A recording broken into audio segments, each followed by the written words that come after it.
Bienvenidos y bienvenidas a AP Podcast, el canal oficial de la Asociación Peruana de Podcaster. Estoy en compañía de Josemi Usendo y le saluda Carla Vélez Moro. Josemi, ¿cómo estás? Muy bien, Carla. ¿Y tú qué tal la semana? Bien. Y ahora, tachán, momento de recibir a nuestra invitada del día. Vamos a hacer un pequeño perfil sobre ella. Jacqueline Isa, como decimos, es una de las voces más destacadas del podcasting peruano. Es comunicadora de profesión con una sólida trayectoria en el ámbito corporativo. En el año 2020 decidió emprender un giro radical en su carrera, aprovechando que estaba encerradita junto al resto del mundo, y apostar por la narrativa sonora. Desde entonces ha creado dos exitosos podcasts, Lugares Misteriosos e Interesante Historia, ambos ampliamente reconocidos por su calidad narrativa y producción, con más de 200.000 escuchas mensuales, que no está nada mal. Su trabajo no solo ha captado una audiencia fiel, sino que ha empezado a generar ingresos sostenibles, lo que la posiciona como una referente para quienes buscan vivir del podcasting. Además, como socia activa de la Asociación Peruana de Podcasters, APEPO, promueve la profesionalización del medio, y su historia es testimonio de cómo la pasión, la disciplina y la creatividad pueden construir una carrera exitosa desde cero. Por cierto, ha escrito ya uno de los primeros posts en apego.p, que es cómo iniciarse en el podcasting, que está muy muy interesante. Ahora te preguntaremos, porque yo creo que lanzas ahí unos cuantos tips que tenemos que anotarnos todos. Bienvenida, Jackie. ¿Qué tal, José y Carla? ¿Cómo están? Qué gusto estar aquí en el AP Podcast. Súper contenta. Jackie, tú estudiaste comunicaciones. Sí. ¿Cómo así llegaste al podcast? Bueno, en comunicaciones vemos todo este tema de producción, ¿no? Pero ¿cómo así? ¿Qué fue lo que te llevó a ti a este tipo de formato y a contar historia? ¿Fue primero la historia o el podcast? Primero, bueno, yo como José Miguel lo dijo, yo trabajé varios años en todo el tema corporativo, o sea que yo básicamente era cliente de todos estos servicios. Yo no hacía mucho más que dar la cara frente a los gerentes, a los directores en temas de comunicaciones. No contaba muchas historias realmente, era más lo que teníamos que hacer. Y poquito antes de la pandemia yo cerré ese capítulo. O sea, dejé el lado corporativo y dije, voy a descansar 2 mesecitos en lo que cambio de rubro o lo que cambio de empresa finalmente, y me agarró la pandemia. Pero una semana antes yo comencé con Lugares Misteriosos. Lo comencé por 2 razones. Uno, porque me gusta contar historias, porque yo soy la que te va contando el tip, la que te va contando el dato interesante de algo. Y porque yo siempre tuve un tema con mi voz. Nunca me gustó. Siempre que hacíamos taller de radio en la universidad, si tiene una voz o grabaciones o qué sé yo, el momento de la edición para mí era una tortura porque nunca me gustó. Siempre me sentí muy incómoda con eso. Entonces dije, voy a hacer algo que me guste hacer, porque era contar las historias, pero que me saque un poco de mi zona de confort y que me rete. Comencé con una calidad terrible, realmente, porque no sabía nada, como tú lo has dicho, José. Yo comencé de cero porque yo escuchaba mucho podcast. Desde hace mucho tiempo, cuando no había mucho podcast en Spotify, pero sí había en NPR, que habían algunos en inglés, entonces iba como que practicando por ahí. Y obviamente mi calidad fue creciendo con el tiempo, pero comencé pues básicamente con el cablecito del celular, en el ambiente abierto, nada cerrado, con ecos, con sonido ambiental, ¿no? Entonces poco a poco fui mejorando, y no solamente fui mejorando en la calidad, sino también en cómo se iba contando la historia, ¿no? Eso, con la experiencia, escuchándose a pesar de que no me gustaba escucharme, iba yo como mejorando de a poquitos. Qué bueno. Bueno, un secreto a voces, pues lo sabe ya mucha gente, lleva ya mucho tiempo en los medios, ¿no? En la comunicación, pero sobre todo para la gente más jovencita, que lo sepáis, todo el mundo odia la primera vez que escucha su voz grabada. Es algo natural. ¿Por qué? Porque llevamos toda nuestra vida escuchándonos en nuestra caja de resonancia, que es nuestro cuerpo, nuestros pulmones, nuestra cabeza. Entonces estamos acostumbrados a escucharnos en otro tono y frecuencia que no es con el que nos escuchan los demás. Entonces la primera vez que te escuchas grabado, nunca te gustas, pero porque es diferente. No es que sea ni mejor ni peor, es que es diferente, pero no te gustas porque no te reconocen. Exacto. Entonces nada, vencer todos el miedo, grabaos y escuchaos mucho hasta que ya nos dé yuyu escuchaos, y que no pasa nada. O sea, no hay voces feas ni malas, hay voces más educadas o menos educadas fonación, ¿no? Pero todas las voces son válidas una vez que la maestras, o sea que no hay ningún problema. Pero está bien que lo dijeras, ¿no? Por ese miedo muchas veces la gente le tira para atrás. Y nada, es un miedo que hay que vencer. Es como el miedo escénico, ¿no? Cuando sales a una conferencia o a mucha gente a explicar algo, las primeras veces te pones muy nervioso. Bueno, yo me pongo nervioso siempre, pero bueno, lo acabas venciendo, ¿no? Lo acabas venciendo. Bueno, desde el lanzamiento de Lugares Misteriosos, en marzo del 2020, has logrado notable éxito. Yo tengo mi teoría. Yo me enganché a Lugares Misteriosos porque, o bien, a mí también me ha gustado siempre los podcasts que hablan sobre fenómenos extraños, aquello que no puede explicar la ciencia, y por otro lado también me ha encantado siempre el misterio, el true crime, el thriller, ¿no? Como géneros. Pero digamos que siempre estaban como separados. Y sin embargo, en tu podcast encontré que mezclaste un poco los dos, porque tu punto de partida no era un personaje o no era la historia, era el escenario, los lugares. Y eso me pareció lo mágico, porque tan pronto nos hablas de un hotel donde hay fantasmas, como nos hablas de una casa donde ha habido un asesinato múltiple, ¿no? Entonces, dependiendo del lugar, te lo puedes llevar al terreno más del misterio, al terreno del true crime, ¿no? ¿Cómo se te ocurrió esta idea de mezclarlo? ¿Tenías algún otro referente que lo hiciera igual o no? No, como referente no lo tuve, pero lo que a mí me gusta, por ejemplo, ya a nivel personal, es, por ejemplo, si viajo o si salgo a cualquier sitio y veo algún museo, una casa o lo que sea, y que te expliquen y que te digan, oye, aquí pasó tal cosa. No sé, lo que pasa, por ejemplo, en el centro cívico, en el centro de Lima. Aquí antes hubo una cárcel, ¿no? Donde está el Sheraton ahora. Entonces, esa idea de que en este espacio hubo algo o pasó algo era lo que a mí me gustaba. Entonces, yo iba... la idea fue... Y eso va un poco con el nombre, que a veces también me cerraba un poco las opciones porque no podía hablar yo de un fenómeno de, no sé, pues de animales fantásticos y monstruos y qué sé yo, porque no iba un poco con el título, con el nombre del podcast. Entonces la idea fue eso, que si alguien tenía la oportunidad de pasar por el lugar donde yo le había contado la historia, de repente que dijera, oye, en este sitio pasó tal cosa. Y era un poco lo que a mí me gustaba personalmente, y ya lo fui pasando a la historia de los podcasts. Como un guía turístico. Como una guía turística, como una guía de turismo oscuro, ¿no? Algo así. Sí. Qué bueno. Bueno, ya sabes que es un género dentro del mundo de los viajes. Sí. El de visitar lugares misteriosos o cementerios, por ejemplo, ¿no? Entonces, mira, por ahí lo mismo tienes algún patrocinador que se quiera sumar también, ¿no? Por favor.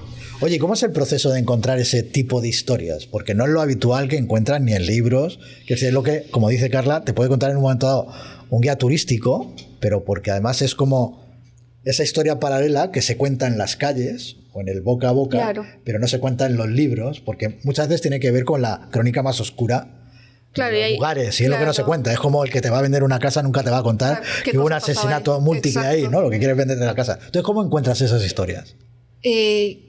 Internet es una fuente inmensa. Inagotable, pero también hay que hacerle su revisión, su fact-checking, ¿no? Porque a veces uno puede, por querer tener algo un poco más personal, meterse un foro, por ejemplo. Te puedes meter a Reddit, te puedes meter a cualquiera de estos y la gente va a contar por su vivencia y puede ser que no sea real. Entonces yo trato de buscar en Internet y luego lo que busco también son libros. Hay pocos, pero hay. Y ahora con esta tendencia del turismo oscuro y todo esto, entonces ha comenzado a crecer un poquito. Ahora, hay lugares que ya por tradición los conocemos todos, como Matusita, como Amityville, como Presbítero Maestro y un montón, que se pueden ir usando como, digamos, como casos un poco más comerciales, ¿no? Y luego, leyendo una nota que sigue, tiene un link que te lleva a otro, y por ahí encuentras algo que de repente no es tan conocido. Entonces es cuestión de buscar. Inclusive a veces me ha pasado que estoy en Facebook y alguien pone algo, me parece interesante lo que han puesto y ya sobre eso busco. Y si no encuentro algo que sea no digno, pero digamos que tenga una fuente, queda ahí. Y si tiene una fuente y la puedo encontrar y la puedo citar o la puedo consultar en todo caso, ya se vuelve episodio. Entonces la investigación es un pilar fundamental para tu podcast. Sí, yo trato siempre de basarme en información que ya está escrita, y si es el caso que sea, por ejemplo, un episodio en el que pongo testimonios de personas o qué sé yo, vivencias, lo digo. Esto es algo que le pasó a esta persona y es su punto de vista. No, yo no puedo avalarlo porque obviamente no estuve ahí, pero quiero contarlo porque me parece interesante. ¿Y cuánto te demora? Porque es la investigación y luego me quiero armar el guión. Claro. ¿Cuánto demora todo ese proceso de investigación y escribir? Si estoy muy apurada, puedo tomarme un par de días. Pero si no, trato de darle un poquito más, dependiendo también el tema, ¿no? Porque, por ejemplo, hay temas que hay muchísima información y hay temas que son un poco más escondidos y hay que escarbar un poquito, ¿no? Por ejemplo, para hacer uno como presbítero maestro, hay información por todos lados. Hay libros, hay videos, hay otros podcasts, hay notas de prensa. Entonces es como que es un poco más rápido. Puedo hacer el esquema del guión, digamos, un poco ya más o menos, yo ya lo tengo esquematizado, sí, para los que ya han escuchado varios episodios, más o menos saben cómo va un poco el camino del podcast, y ya más o menos como ya lo tengo, lo que tengo que hacer primero es leer la mayor parte de cosas para luego ya comenzar a armar todo el guión. ¿Cuál es hasta ahora, en todo este tiempo, el episodio o los 3 episodios que mejor te han funcionado y por qué crees que ha sido así, ¿no? Funcionan bien a veces dependiendo del país que lo escucha. Por ejemplo, sí, porque gran parte de tu audiencia es mexicana, por ejemplo. Mexicana, sí. Entonces, yo sé que cada 2 o 3 semanas tengo que entrar con algo mexicano, siempre, para no perder un poco el interés. Pero que hayan funcionado muy bien, por ejemplo, en Lugares Misteriosos, uno de los últimos fue uno que hice que yo realmente no le tenía mucha fe, que era una casa que Cantinflas tenía en Acapulco, que según la leyenda, él capturaba sirenas y las tenía en su sótano, en unas piscinas, en jaulas y qué sé yo. No hay pruebas de nada, pero digamos que es la leyenda y se comienza a contar. Y creo que hay 3 ingredientes ahí brutales: sí, Cantinflas, sí, Acapulco y sirenas. Sí, o sea, ya y 3 palabras clave brutales. Funcionan súper bien. Funcionan también los de cementerios a veces. No, los de True Crime también funcionan, pero como trato yo de no ser tan abierta a la hora de contar la historia, digamos que no es censura, pero trato de que sea posible que cualquier persona lo escuche, inclusive hasta adolescentes, ¿no? Entonces, no me voy tanto al detalle sangriento, ¿no? O sea, no es una crónica roja, digamos. Entonces, por ahí a veces baja un poco, porque de repente pues las personas que consumen True Crime quieren un poco más de cosas más duras, ¿no? Sí, es curioso cómo en este género en concreto, es decir, para los que no han escuchado el podcast, como siempre hago el llamamiento, a lo largo de este podcast estáis escuchando partes y sonidos de algunos de los episodios de Lugares Misteriosos. Ahora hablaremos también de Interesante Historia, que en la versión vídeo no vais a poder escuchar. Es decir, hay una versión extendida o premium en los que escucháis la versión de audio, ¿no? Pero los que estéis escuchando veréis que realmente la única voz que aparece, salvo algún efecto y música, pero la única voz como tal, como narradora, es la propia Jacqueline Issa, ¿no? Que además te envuelve con esa voz. Por eso decía qué curioso que le resultase fea su voz, porque es una voz que atrapa, ¿no? Pero quiero decir que nada como el True Crime para que funcione ese esquema de un único narrador que te cuenta la historia. Es lo que decía, es como ese cuento de terror que nos contaban de niños frente al fuego en la playa, ¿no? Claro. Que de repente acabas abrazándote a alguien al lado porque te daba miedo. Entonces, Jacqueline te llega a atrapar con eso y tú lo haces todo. O sea, tú te haces la producción, la investigación, te grabas, te editas, eliges los efectos. Todo. ¿Cómo te planteas ese proceso ya de producción entero? Empiezas con la investigación, el guión. Dices que demoras un poco en esa investigación y guión si te ves apurado un par de días. Y luego lo que es en la grabación, edición, publicación, ¿cuánto tiempo puede demorar? Digamos que en el mejor de los casos 4 días en total, ¿no? 4 días en total. Pero claro, como hago el otro también, entonces digamos que voy mezclando un poco los tiempos por ahí, ¿no?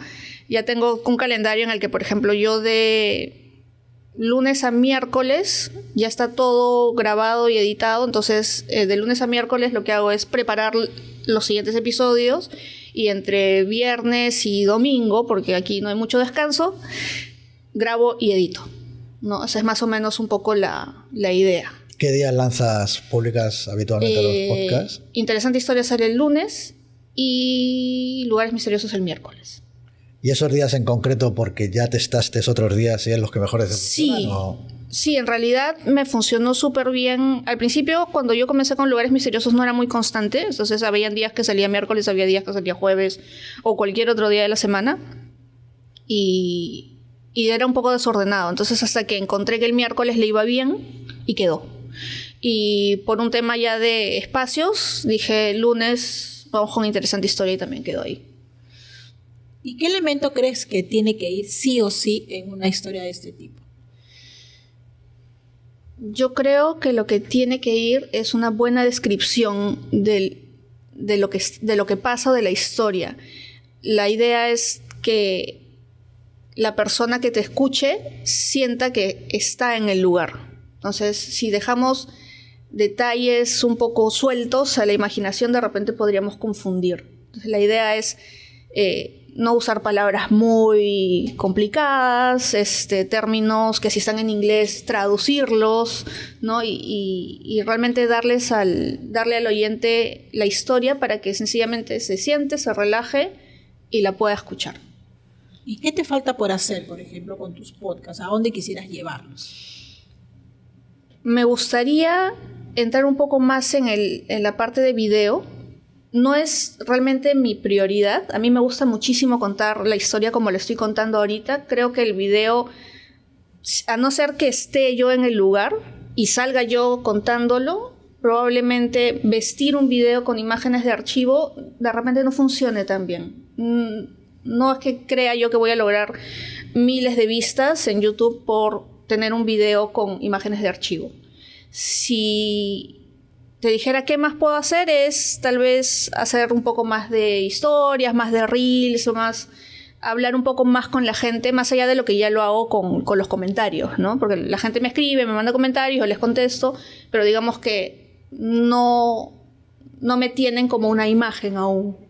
Me escuchan, pero no me conocen tanto físicamente. Claro. ¿No? No te has mostrado, no te has... Claro, o sea, sí en algunas ocasiones, pero digamos que no es lo... Vamos a hablar del otro podcast, Interesante Historia, ¿no? Porque ahí llama la atención eso, sobre todo, claro, hay historias o procesos de la historia que ya están muy contados, ¿no? A mí me ha sorprendido de tu podcast que a veces sacas personajes secundarios, ¿no? Que son de los que en la historia que nos han contado podían estar como más escondidos y tú recalcas o acentúas la importancia que han podido tener para el hecho, ¿no?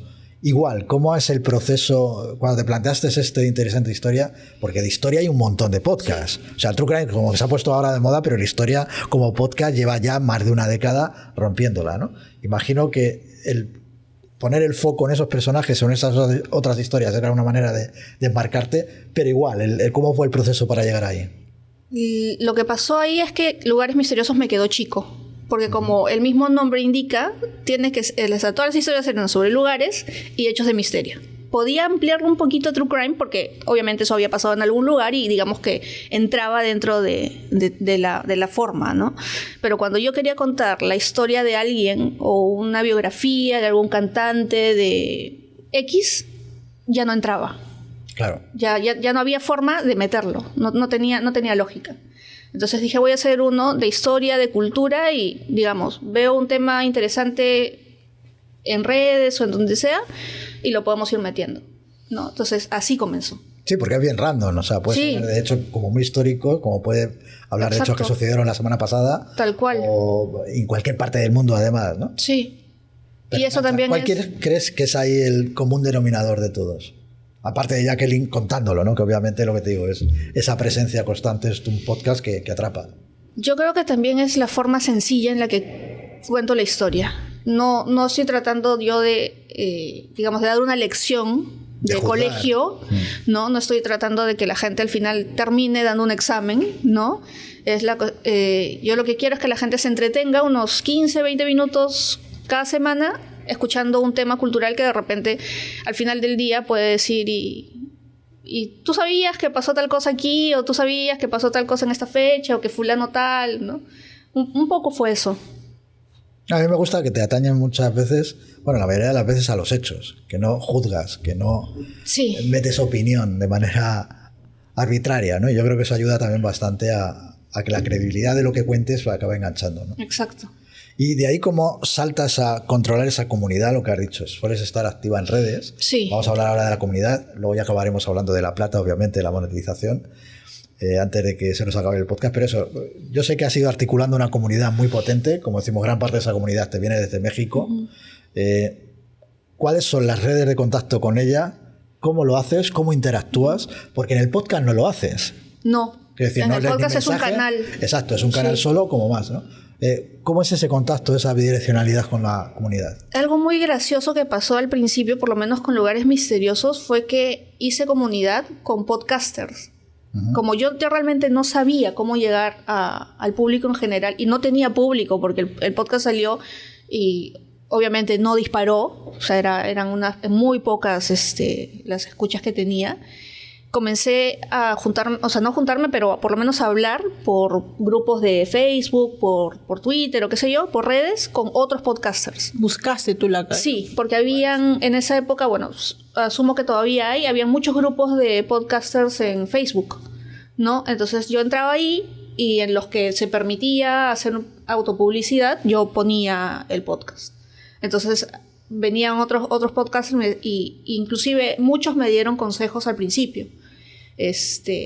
Puedes mejorar aquí, haz esto así, cambia tal cosa. Y ya yo, obviamente, me ayudó muchísimo porque yo no tenía realmente nada de experiencia haciendo esto, ¿no? Más allá de lo que veía. Podcaster de diferentes partes del mundo. De diferentes partes del mundo. Me acuerdo que para uno de los primeros, una persona, creo que fue por Telegram, me dijo, el tema está muy interesante, pero estás hablando muy rápido. Así que bájale un poquito. Ese episodio obviamente lo saqué porque realmente cuando lo volví a escuchar después de un tiempo dije, no, esto no se puede escuchar. Estoy acelerado. No, esto está muy mal. Y lo volví a grabar. Que sabes que luego te da igual que van a llegar los centennials y lo van a poner a 1,5 o a 2, cual, ¿no? Pero bueno. Sí. Y me dijo eso. Entonces dije, qué bacán, gracias, porque no fue una crítica para nada mala onda. Me dijo, está súper bien, pero bájale un poquito, ¿no? Y comencé a hacer un mix entre podcasters y gente que escuchaba los podcasts. Y ahora, gracias no solamente a Instagram, porque es donde más contacto con ellos, sino por la app de Spotify, la que ahora te puede poner comentarios en la misma aplicación del celular, ahí me escriben mucho. Entonces, hay un día de la semana en que me siento y comienzo a contestar, ¿no? ¿Tiras también de las encuestas de Spotify o no? A veces sí, pero por lo general es gente que me comenta, bueno o malo, igual le contesto, ¿no? Qué bueno. Porque es de todo. Decías al principio, no aprendía, bueno, como cualquier podcast. ¿Cuándo empezó a aprender el podcast? Yo creo que... No me acuerdo exactamente, pero me acuerdo que la sensación de llegar a 1000 con Lugares Misteriosos me dio más alegría incluso que llegar al 1,000,000. O sea, porque ya cuando ya vas avanzando y dices, ok, esto está caminando solo. Pero esos primeros 1000 eran como, oye, yo hice esto de cero y ahora, mira, hay 1000 personas que me escuchan, ¿no? ¿Y en qué momento distingues en que mientras no prende, en que no va a funcionar y que dices todavía hay que esperar? Yo cuando comenzó esto, escuché a alguien, no me acuerdo quién, que dijo que podría ser, o sea, creo que era una cantidad de tiempo un poco larga, pero dijo, una persona que hace podcast puede llamarse podcaster si lo ha hecho 2 años seguidos, sin parar. Y si después de eso ya, digamos, no pega el tema, no pega el podcast, bueno, pues ya tienes que tomar una decisión.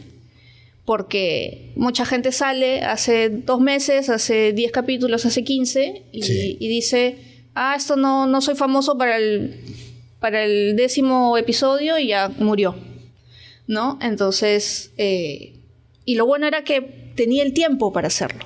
Entonces, Y cuando a veces llegó un momento, no me acuerdo exactamente cuándo, pero llegó un momento en el que dije, creo que ya aquí queda. Y me comenzaron a escribir una que otra persona, tampoco voy a mentir y voy a decir que eran muchos, pero había gente que sí decía, ¿y cuándo vas a poner episodio? No ha habido episodio esta semana. No, entonces dije, bueno, voy a seguir y eventualmente levantó. Qué bueno. O sea, paraste ahí sin avisar. Sí, o sea, era como que dije... Me he cansado. Ya volveré, ¿no? ¿No? Avisé, no dije nada, aquí queda y ahí me comenzaron a escribir. Sí. No, a mí que muchas veces me preguntan, yo digo, mira, si es algo muy nicho, posiblemente 2 años, ¿eh? Si es algo muy nicho. Si es algo más mainstream, de temas un poco más comunes, yo diría que al año es cuando te tienes que preocupar. Uh-huh. Cuando a nivel ya más comercial con marcas dicen tal, yo siempre a las marcas les recomiendo, oye, invierte durante 3-4 meses mínimo para que empieces a ver ciertos movimientos y puedas testar cómo el branding de tu marca va quedando entre los oyentes de este podcast, ¿no? Pero no pienses que vas a tener una subida espectacular de oyentes en ese podcast, ¿no? Porque además muchas de las marcas es arrancando de cero con un branding podcast, por ejemplo, ¿no? Dices... Yo siempre les planteo eso, que arranquen un año y que se planteen a medio o largo plazo si quieren empezar a ver un poco ahí realmente cifras. Pero bueno, hablando ya de monetización, no sé si empezaste distribuyendo en otras plataformas o directamente te lanzaste a Spreaker. Si es así, ¿por qué? Y si no, ¿por qué ahora continúas en Spreaker? Me imagino que la monetización tiene bastante que ver con eso. Claro. Cuando yo comencé, como obviamente no sabía y tampoco quería invertirle y no estaba pensando en eso, comencé con Anchor, lo que ahora es Spotify for Podcasters, ¿no? Sí.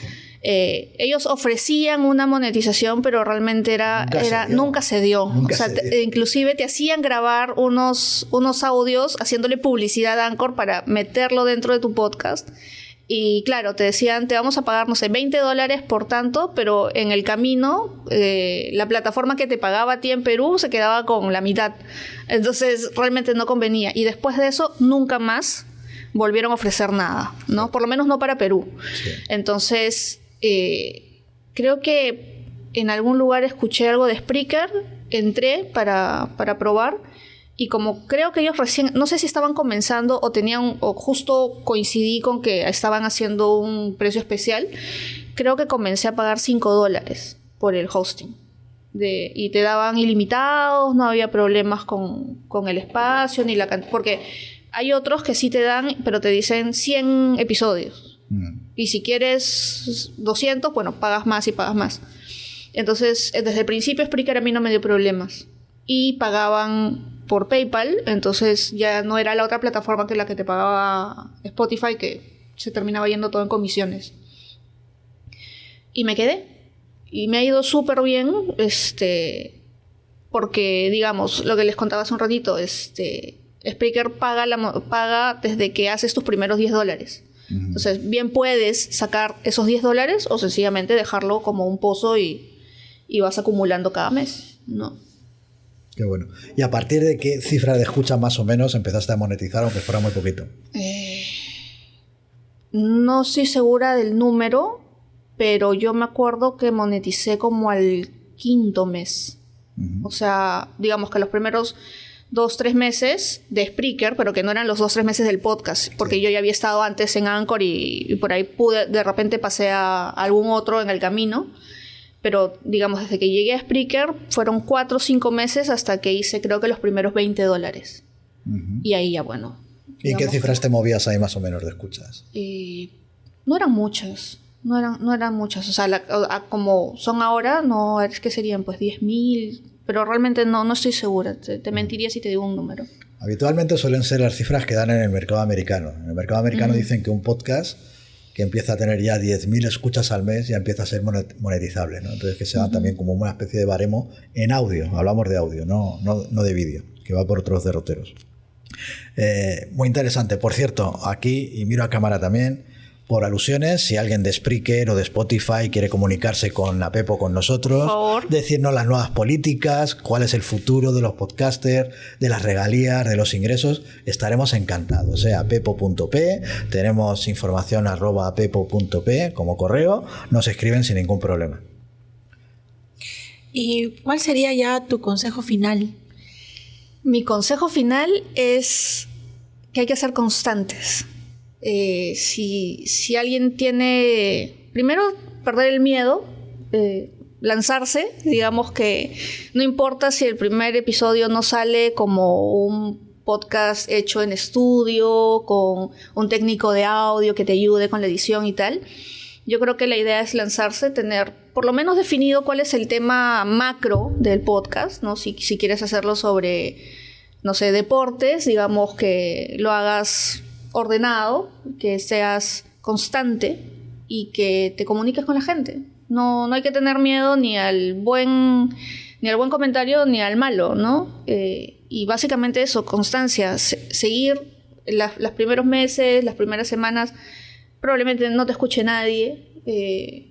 Y lo que sí, esto es un tema que sí me gustaría decir, es que no hay que obligar a nuestros amigos ni a nuestra familia a escuchar nuestro podcast, porque al final, digamos que no lo malogra, pero digamos que sesga un poco el público al que vayas a llegar, ¿no? Y probablemente tu familia, tus amigos te escuchen 2, 3 veces y luego lo dejen porque de repente no es su tema, ¿no? Yo no creo que... No son sus temas de interés, ¿no? Entonces, lo mejor es... Pero si eres tu niña, la niña de sus ojos, y te van a decir siempre que está muy bonito. Está muy bonito. Yo estoy segura que si le preguntas a mi mamá va a decir que sí, pero probablemente no lo escuché hace 2 o 3 años, ¿no? Entonces, creo que lo mejor es hacer el público de cero. Buscar gente que le gusten los temas, entrar por ese lado, porque a veces comienzas a sesgar un poco la forma en la que inclusive llegas a otras personas por el algoritmo, ¿no? Si te sigue toda tu familia y tu familia no le importa nada de los temas de misterio, probablemente no llegue a gente más nueva, ¿no? Y claro. Eso es un detalle importante, ¿no? Sí, hay que buscar la comunidad al principio, no dejarse llevar desde el principio. Sabéis que el algoritmo te va mostrando más cosas a medida que los que tienes en tu red las vas viendo. Salvo TikTok, que funciona de otra manera. Pero el resto un poco de redes funcionan igual, ¿no? Entonces, si solo lo haces llegar a tus allegados, lo que va es a cerrar mucho más el círculo, el algoritmo, para que le llegue solo a esa gente, en vez de abrirlo a nuevas personas, ¿no? A nueva gente. Entonces, bueno, como dice ella, es aquí echarlo a andar y que vaya encontrando su camino precisamente. Exacto. Y luego la otra opción que yo diría es buscarlo en comunidades también. Reddit, por ejemplo, suele tener mucha información al respecto, ¿no? Para buscar grupos. En estos que son más nicho, que es True Crime, historia, imagínate. Yo recuerdo un podcast que escuché no hace mucho, que era de una esteticista en California que habla de cejas. Y cómo hacer las cejas y las diferentes variantes. Yo decía, ¿y habrá público para esto? Pues tenía su público, ¿no? Pues hasta llegar a su público, imagino que habrá buscado esa comunidad para no esperar a que la comunidad te encuentre a ti, ¿no? Pero ahora son 5 millones Creo mínimo de podcast. Creo que esa es la diferencia en el podcast, ¿no? Que me estoy refiriendo más al audio, ¿no? Que uno tiene que ir en búsqueda de esa comunidad. Exacto. Sí. Yo pongo un ejemplo muy gráfico siempre, ¿no? Que es que en la radio hay una antena y el público está alrededor y va girando alrededor de esa antena. Y en el podcasting es al revés. Tienes al usuario y tienes 5 millones de podcasts alrededor de su usuario, que a ver cómo el usuario lo encuentra o cómo ese podcast llega al usuario, ¿no? Y realmente ahí está el secreto del éxito en el fondo, ¿no? Y yo creo que tampoco hay una fórmula clara o una plantilla que conozca nadie, ¿no? En todo el mundo, además. O sea que, bueno, ha sido un placer tenerte aquí. Gracias, Josemi. Muchos éxitos. Gracias. No sé si tienes algún proyecto más entre manos. Estoy comenzando otro podcast así muy chiquito todavía, que es ya solamente crimen, pero digamos que el giro que le he dado es un poco, no tanto como te contaba, no es mi estilo contar el crimen casi al detalle, sino hablar un poco más de las víctimas, digamos, darle un poco un lado más humano a algo tan terrible como puede haber sido un crimen sin perder la historia que se quiere contar. ¿Y qué está? ¿En etapa de creación? Ya tengo unos 4 o 5 capítulos, se llama Dossier del Crimen. Dossier del Crimen. Dossier del Crimen, y ahí estamos. Pero esa está todavía así, dando sus pasitos de bebé todavía. Qué bueno. Todavía está en preparación. Sí, digamos. O sea, ha salido, pero digamos que por ahí va a salir con más fuerza pronto. Nada, lo iremos moviendo en nuestras redes también. Sí, también. De Apepo. Pues nada, muchas gracias. Te esperaremos en algún otro programa porque esperemos que también te sumes como host Sí, cuando este quieran. podcast. Y les recomendamos que lean el post que ha hecho, ¿no? Claro, Ha hecho sí, un artículo. cómo iniciarse en el podcasting, que en el fondo es una autobiografía podcastera de cómo se inició ella, pero que habla de sus errores, aciertos, y yo creo que está muy interesante. Os va Lo pueden a ahorrar encontrar muchos en la caminos. página de Apepo. apepo.ps, en la sección de noticias y de eventos. Como saben, nos pueden encontrar también en TikTok, Instagram, Facebook y en X como apepo-pe, también en Spotify y YouTube bajo ese mismo nombre, apepo.pe. Y nada, nos encontramos la próxima semana con un nuevo invitado, un nuevo socio de Apepo en AP Podcast.